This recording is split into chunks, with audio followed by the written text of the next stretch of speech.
C'est pas 1%, 2%, 3%. C'est 100% des gens qui ont besoin de se loger.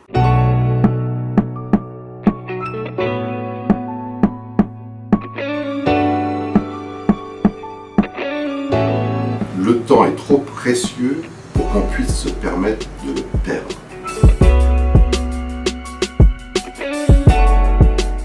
L'immobilier est un énorme vecteur d'enrichissement dans le monde. Depuis 1600, l'immobilier a été multiplié par 30 000. 1 euro en 1600 vaut 30 000 euros aujourd'hui. Et depuis 1900, ce qui n'est pas si loin, l'immobilier a été multiplié par 10 000.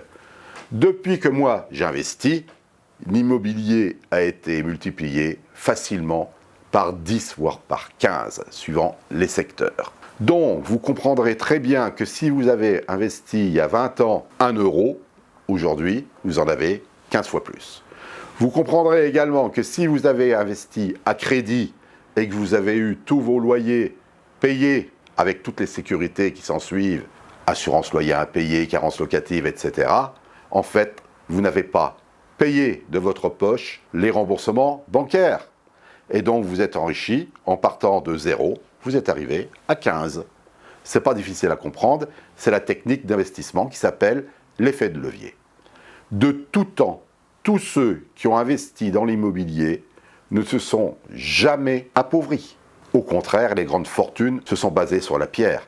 La preuve en est, toutes les foncières et toutes les assurances possèdent des immeubles entiers qui génèrent des profits en permanence et quand ils sont payés, génèrent des loyers qui sont transmissibles d'assurance en assurance et pour nous de génération en génération.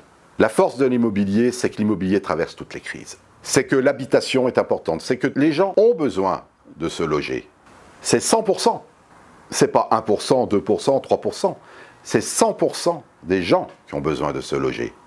Et quand ça, vous en avez pris conscience, vous savez que vous pouvez investir, même en pleine crise, dans l'immobilier. Et même si l'immobilier venait à baisser, où est le problème? Il remontera, c'est sûr. L'immobilier a toujours monté, le coût de la construction et des matières premières est toujours de plus en plus élevé, donc le prix du mètre carré suit automatiquement. Avant, on construisait pour 600 € le mètre carré, maintenant on construit pour 1800 € le mètre carré. Voici la preuve par A plus B que l'immobilier reste pérenne en temps de crise également. À titre personnel, j'ai traversé plusieurs crises et je suis resté toujours stable et mes investissements ont suivi cette même stabilité. Tandis que d'autres secteurs d'investissement, eux, ont chuté. Donc je le répète, pour moi, l'immobilier, c'est un vrai bonus en cas de crise. Il faut investir dans l'immobilier, il faut se préparer en permanence pour l'après-crise. Ensuite, ce qui est important, c'est que l'investissement en immobilier est transmissible à ses enfants et qu'il génère, quand il est payé, du temps de libre pour vous, pour profiter de la vie. L'immobilier a l'avantage de pouvoir faire un enrichissement de façon cumulée, non seulement par l'amortissement du bien, par l'augmentation des loyers au fur et à mesure des années, et par l'augmentation du mètre carré également. Vous gagnez sur tous les tableaux. Donc il ne faut pas hésiter. Il faut investir dans l'immobilier, en profitant donc des prêts bancaires, en profitant de l'effet de levier, de façon à amortir ses biens et qu'un jour ils soient entièrement payés. Motivé